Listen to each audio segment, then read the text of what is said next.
Evening, everyone. My name's Jonathan Deamer, and over the past few years, I've been able to work for a number of organisations involved in both my twin passions, music and technology.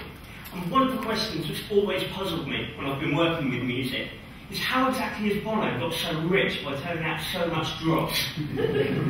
So I became hugely interested in music royalties in order to figure out how on earth that happened, and consequently developed a subsequent interest in how such royalties work, or don't, in an online world. Royalties are basically the way artists get compensated for whenever their music's played on the radio. As illustrated by ABBA here, both because they're an artist and because royalties are all about money, money, money. If you want to groan there, you're welcome to.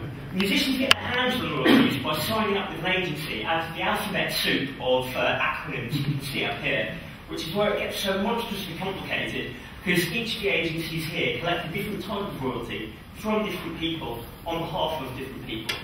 And what makes it worse is that every country in the world has different agencies collecting different types of royalties. So for the purposes of today's presentation, I'm going to focus on how things work just in the UK. And this is how they're meant to work. It's bloody complicated, so don't bother reading that, because it's a load of nonsense, and you especially won't be able to understand it in 15 seconds. I've put it up there to sort of demonstrate what a complex mess music royalties are. And it's even more confusing when you find out that in each recorded song, there are 3 types of copyright, all of which are eligible to collect royalties for different people: the owner of the sound recording, the songwriter, and the performer.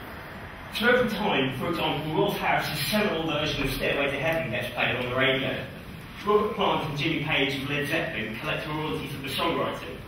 Rolf Harris's record label gets a royalty for the recording, and Rolf himself gets paid for having played his wobbleboard. The technical term for management of songwriting rights is music publishing, dating from when the practice concerned physically printing sheet music. And the royalty for songwriters is also known as music publishing, and is actually paid for by a national licence fee. It's a little known fact, but everyone who plays recorded music in public, radio stations of course being the opposite example, but everyone seems to cite hairdressers as well, because any public place needs a licence to play recorded music. If you work in an office with stereo, under the Copyright Designs and Patents Act, you really should actually have a licence to play music. So all of these fees are gathered together by the agencies who track how frequently a song is played across every radio station in the land and estimate on how many times it's been played. Which results in what we see here, smug old Bono, because of the nature of taking a small sample and extrapolating it to the whole population, large artists get overrepresented. So when you think about the fact that plays on different radio stations and in different venues are calculated at different rates, for example, £18 a minute, 4 torturous minutes of U2's latest single. Every time someone has to endure that, Bono's cashing in. And apart from being upset because I dislike Bono, as a technophile, it's also frustrating that the music industry is continuing its history of holding back the tide of technological progress by continuing to try to use a system that was designed for old ways of consuming music in a new digital world.